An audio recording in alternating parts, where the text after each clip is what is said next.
Magandang hapon po sa inyong lahat.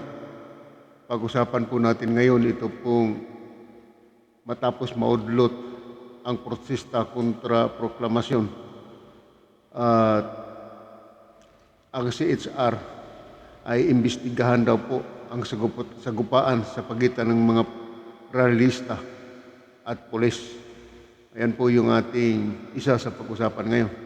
At pangalawa, pag-usapan din po natin itong issue dyan po sa UP, University of the Philippines, na talamak na po sa tinatawag na panlilinglang ng ating mga estudyante sa pamagitan po ng doktrina ng mga komunista. So yan po yung pangalawa natin pag-usapan. At bago yan, ay mangyaring mag-subscribe po muna kayo sa ating YouTube channel, Money TV Komentaryo. At paki-like and share at paki-click na lamang po ang notification bell para tuloy-tuloy po yung upload sa ating updated sa ating mga video. At katulad nga po ng ating pag-usapan ngayon, ay ito pong proklamasyon kahapon na nangyari petsa 25 dyan po sa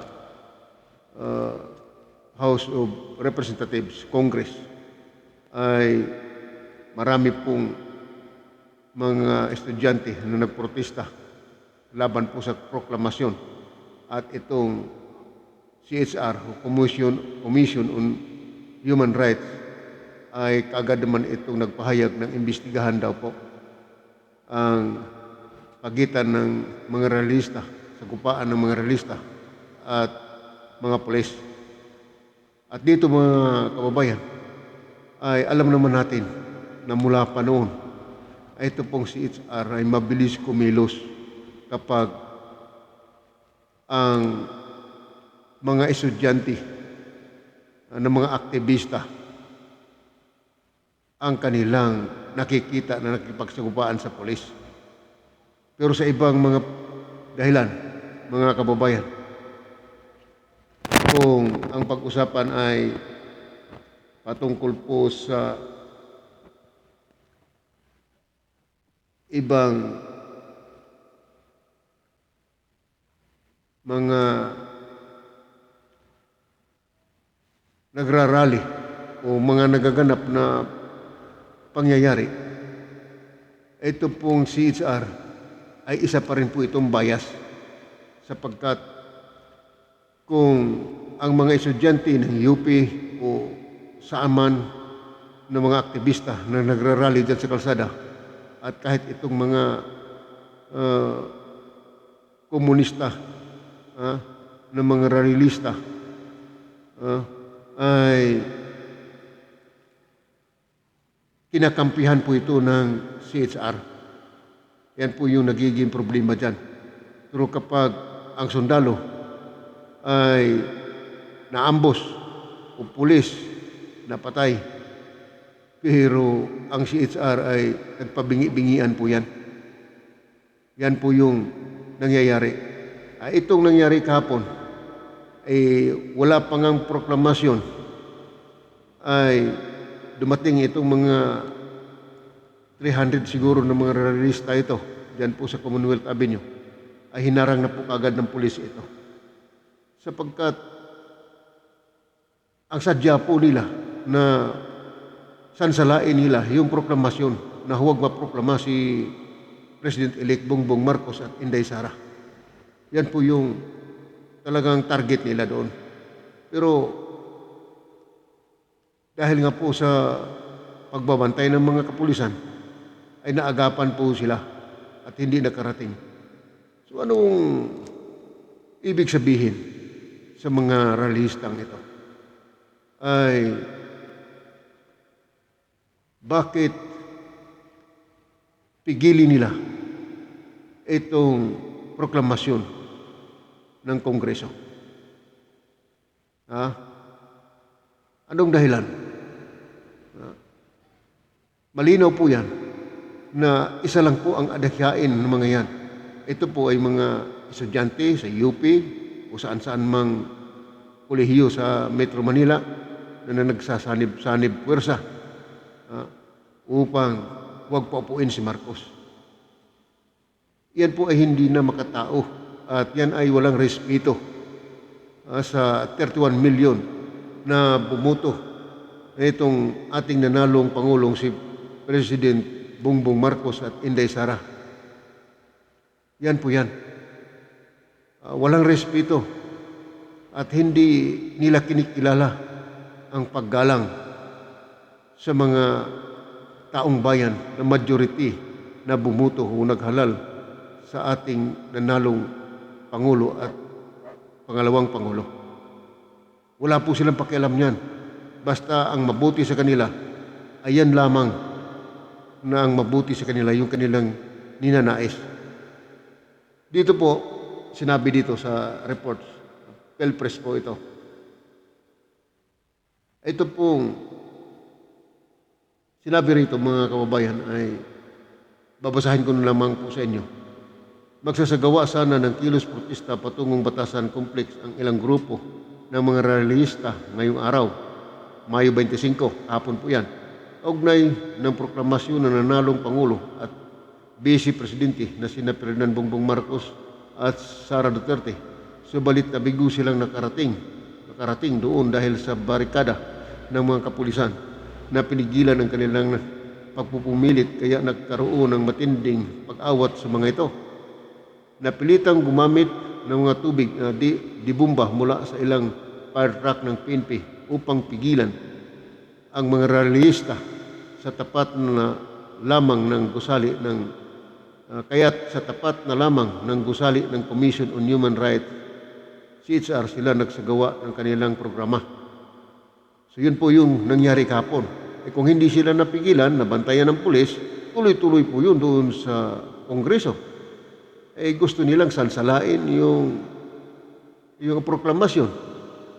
So yun po yung purpose noon eh. Ayon sa ulat ng balita, iimbestigahan na umano ng CHR ang nabanggit na sagupaan sa pagitan ng puwersa ng pulisya at ng mga militanteng grupo. O yan ngayon, di mayroon yatang mga nasaktan na sa mga 10 o humigit pa. O dahil po sa kanilang kakulitan. Tapos ngayon, ikukondina nila ngayon yung pulis na ika nga hindi iginagalang yung kanilang pagrally. Ano? Klaseng mga tao ito? Ang pulis pa ang gagalang sa kanila na sila yung nanggugulo? Imbestigahan ng CHR. Itong CHR, magmula pa ito noong panahon ni Curicong, hanggang sa ngayon, ay dati ng bias din ito. Antakin ninyo mga kababayan. Pagkasundalo, ang napatay ng mga NPA, ang CHR pabingi-bingian lang. Walang human rights yan. Kung ang pulis na-ambush, ang CHR bingi din. Walang investigasyon. Pero pagka mga realista at mga aktivista mula dyan sa UP at Ateneo, De La Salle, yan po ay mga aktivista, mga komunista, mabilis po silang umaksyon. Yan po yung nangyayari dyan. Hindi lamang po mainstream media ang bias, pati yung CHR ay bias din po. Isipin ninyo yan mga kababayan. Kung hindi ba yan kaka-bullshit pagkaganyang kalakaran ng CHR na isa ring palang bias ito. Pagpapatuloy po natin pagbasa. Muli umanong ipinaalaala ng CHR ang karapatan ng mga mamayan na magkaroon ng mapayapang pagtitipon. O yan po yung lumabas yung totoong kulay. Ha? Uulitin ko po, muli umanong pinaalaala ng CHR ang karapatan ng mga mamayan na magkaroon ng mapayapang pagtitipon. O, kung mapayapang pagtitipon, ha, bakit itinataon kung kailan mayroong proklamasyon ng ating bagong Pangulo diyan sa Kongreso? Anong sadya nila? Pupunta sila doon para guluhin? Depende po yan sa nagaganap. Pero kung ang pagtitipon naman nila, ang pagrarally nila na hindi naman importante, na nakakasira sa ating bayan, pwede yun. Pero hindi ito. Pagkadepende po yan sa sitwasyon. Proklamasyon ng nanalong presidente. Guguluhin ninyo. Ngayon, pag nasaktan kayo, kakampihan ninyo itong mga anay ng lipunan. Anay naman talaga kayo ng lipunan eh. Hindi lang kayo anay ng lipunan, kundi kayo mga epis, mga uod sa lipunan. Yan po yun katotohanan dyan mga kababayan. Pagpatuloy natin, habang nagpalaala rin ang ahensya sa mga tauhan ng Philippine National Police, PNP, na panatilihin ang maximum tolerance sa lahat ng pagkakataon, lalo na sa mga ganitong eksena. Malinaw ng statement nito ng mga ng human rights ay bias. Dapat sabihan nila yung mga estudyante na huwag kayong manggulo dyan kasi mayroong proclamation sa nanalong pagkapangulo at pangalawang pangulo. Wala eh.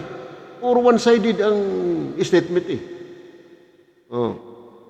Tirtayang nasa 300 rallyista ang kasama sa nasabing kilos protesta na nagmarcha sa kahabaan ng Commonwealth Avenue sa Quezon City.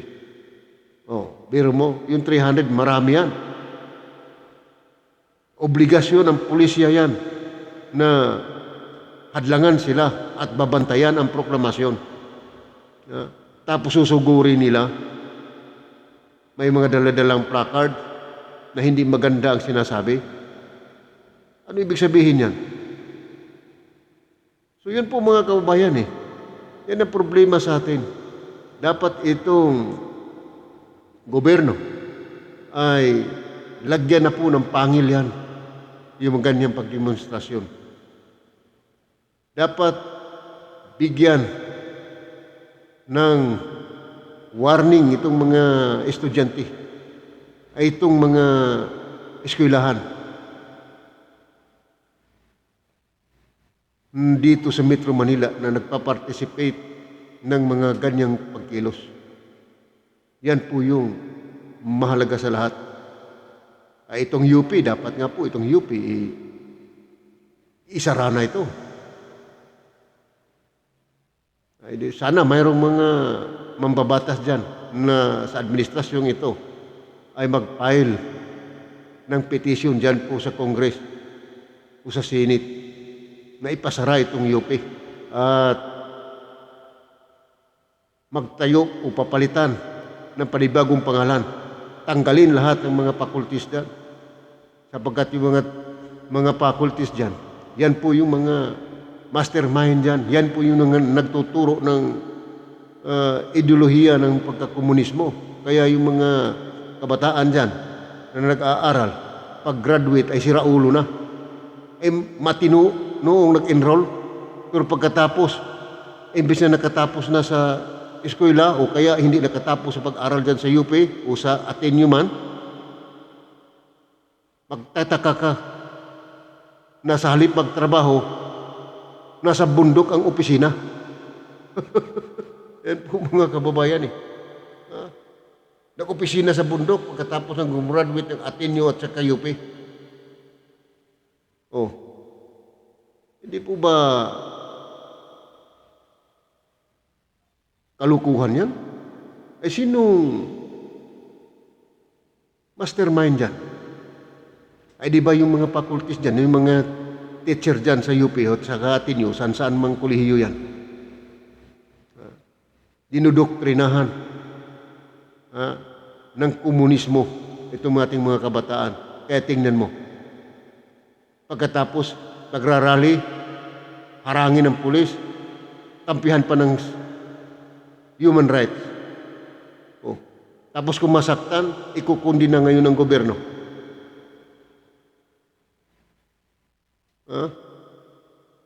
Hindi po tama yan. Dapat lang na itong UP, dapat ito ipasara. Kasi wala nang kwentang eskwelahan yan. Pinapaaral ng mga magulang, kanilang mga anak, inaasahan na magiging matino. Pero paglabas, siraulo na. Binigyan ng gobyerno ng mga pribilehiyo. Libre ang tuition. Pero tingnan mo, sa panglilibre ng gobyerno ng kanilang matrikula, ang gobyerno pa ang sisiraan at ibabagsak. Nilalabanan. Yan po yung nagiging problema.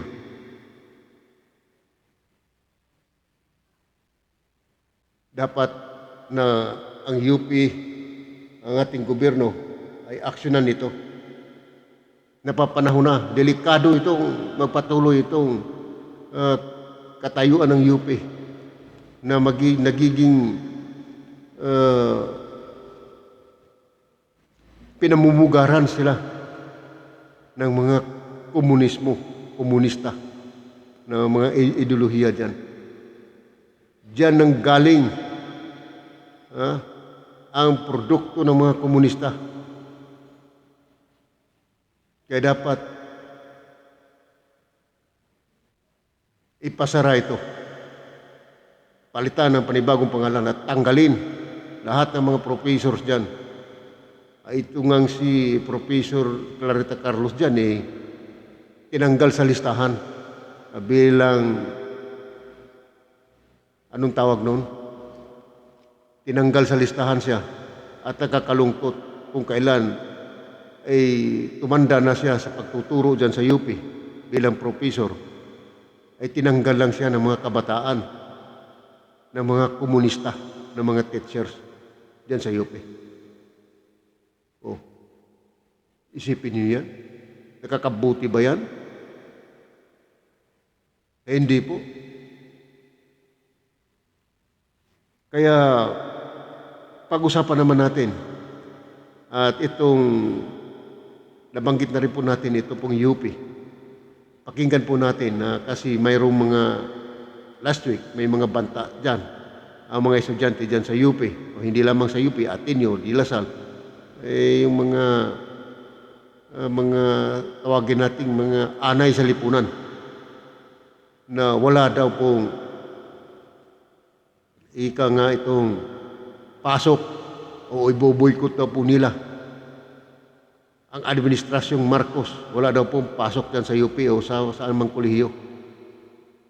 Ayan po yung mga pinagbabanta nila. Pero tingnan po ninyo, ito pong nangyari dyan sa Comelec noong nakarang linggo. Kaagad nilang nagkilos at nagrally doon sa harapan mismo ng Comelec para pigilin itong proklamasyon ni Marcos sa pagkapangulo. At kahapon, sa 25, ay nagkaroon ng proklamasyon, naroon pa rin po sila. Kaya nga po sila ay nagkasagupaan ng mga pulis. Kaya tingnan natin po itong pahayag ni General Esperon tungkol po dyan sa mga komunistang mag-aaral dyan sa kolehiyo, dyan sa UP at saan mang lugar sa ating bayan na sila po ay kasama dyan sa mga pagrarally. Pakinggan po natin ito.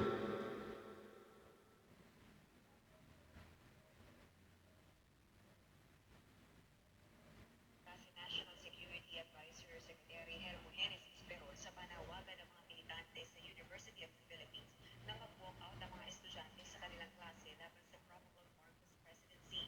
Breeding ground umano ang institusyon ng mga aktivista na kinalaunan ay naire-recruit na maging miyembro ng mga rebeldeng komunista.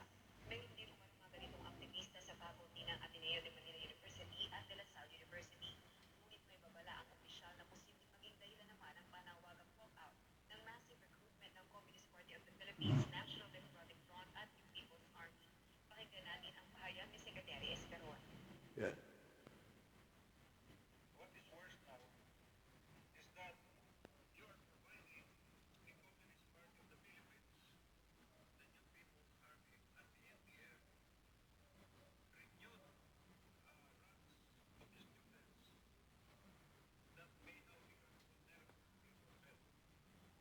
You have just allowed the institutions to become training grounds for recruitment into the ranks of the terrorist New People's Army and the CPP NDF. This is dangerous. Samantala, nanawagan naman ang Duterte admin official kay presidential candidate at Vice President Leni Robredo tanggapin So yan po yung pahayag ni Secretary Esperon na lubhang delikado itong ginawa ng mga estudyanteng ito ng pagbabanta o pagrarally at lalo't higit sa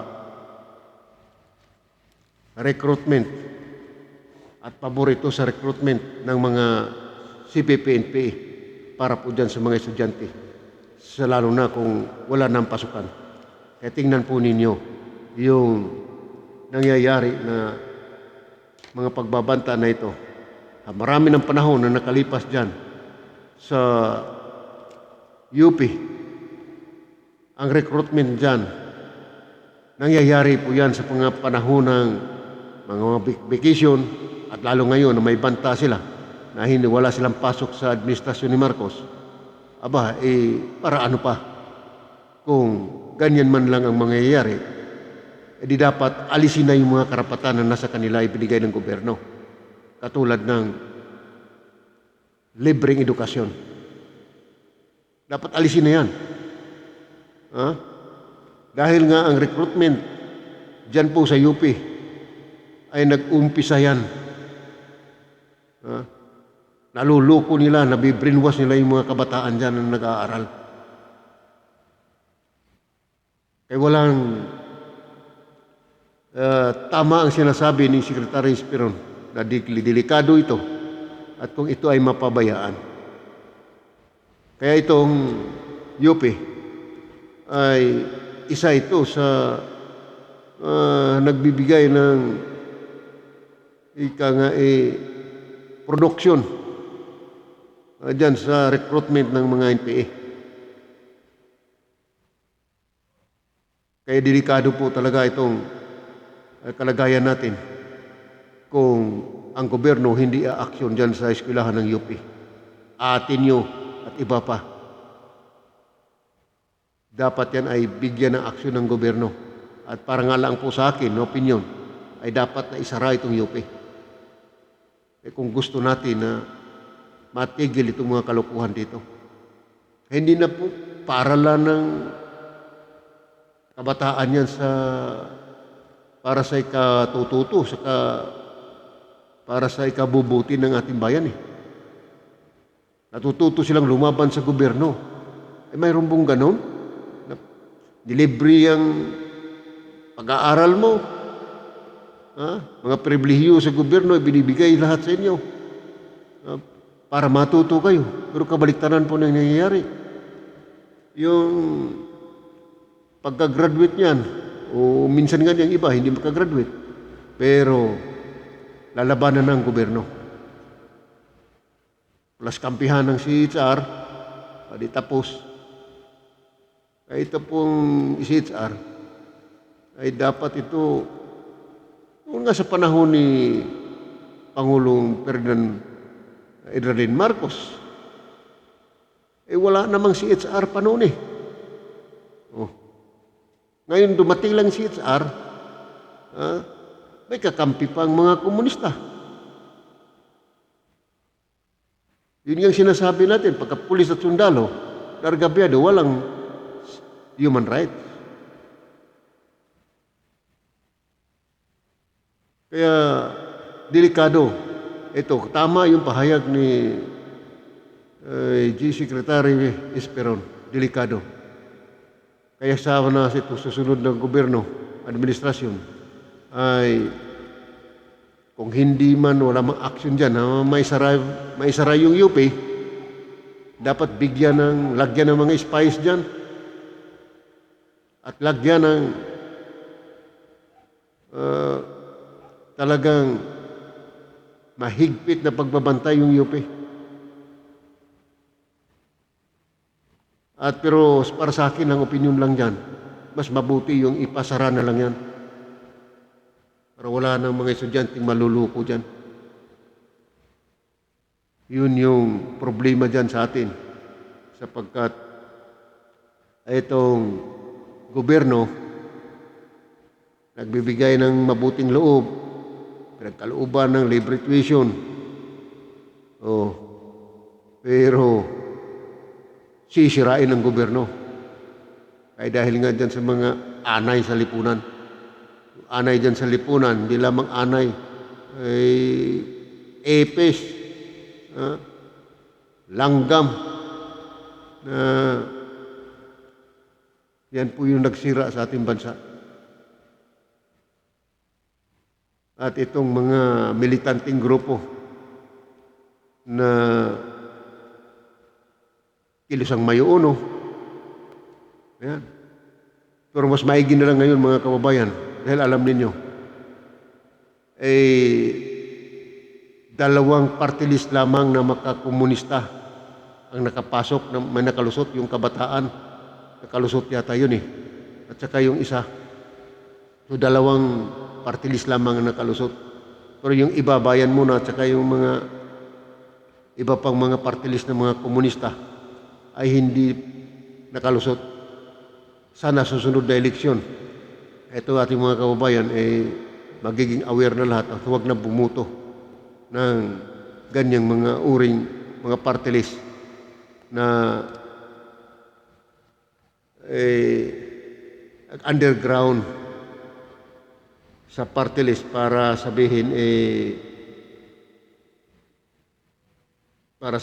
na kunyari matino silang mga party list. Pero ito pala mga party list na ito ay mga impakto. Yan po. Kaya mahirap yung ating mga kababayan na siyempre hindi naman natin masisisi na hindi ganap na aware o hindi ganap na politically aware dyan sa sitwasyon, sa sistema ng party list law. Itong party list na ito, kung magkaroon man ng tsatsa, dapat hindi na ito pagbibigyan at alisin na ito. Wala pong kwenta. Itong party list, ginagamit lang yan sa mga makakaliwang grupo para pantustos nila sa kanilang kilusan laban sa gobyerno. Ito pong mga